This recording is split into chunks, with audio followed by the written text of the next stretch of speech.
Always offered for the living and for the dead. If you listen, especially during the Eucharistic prayer, the priest would pray for those who are alive and those who are dead.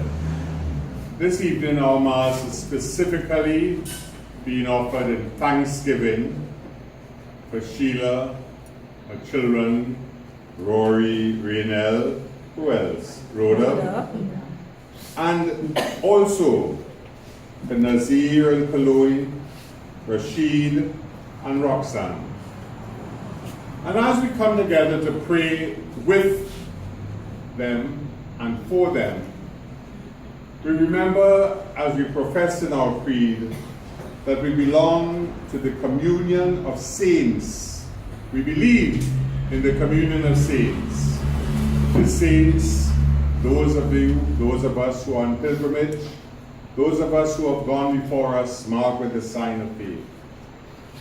And today's gospel passage from Luke, in this, the last official week of the Jubilee year, God's word takes us through three significant steps: example, repentance, and faith.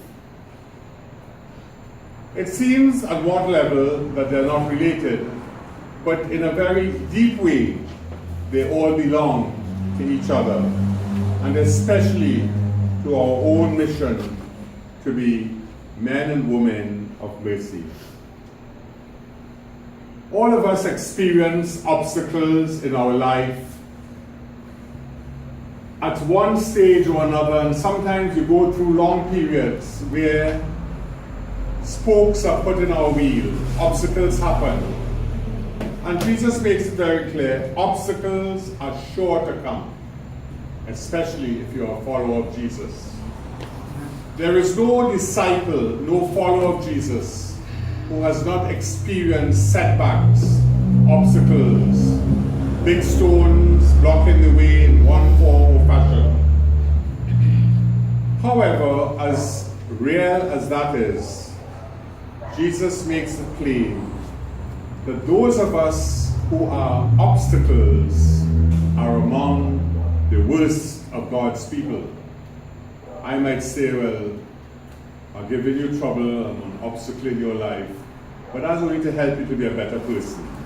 We might try to justify our miserableness, our stubbornness, our foolishness, because we think, well, after all, you need a little pressure, you need a little thing to grow and to be stronger in faith. But that is not in Jesus' mind.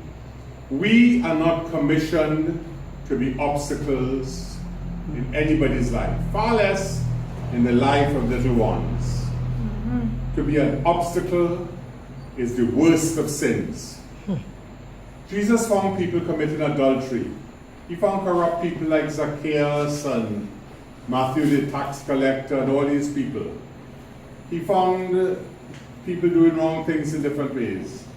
But he was never condemning them. He condemned the hypocrisy of the scribes and Pharisees.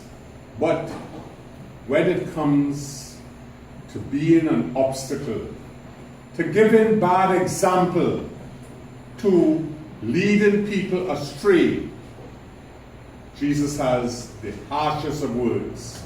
A millstone should be put around our neck and we should be drowned in the sea. We are not fit for human society. It is sad that many big people, or so they think they are, feel that, well, these big people, we could do this. There are things called adult movies. You ever hear about those things? And adult things. This is adult language.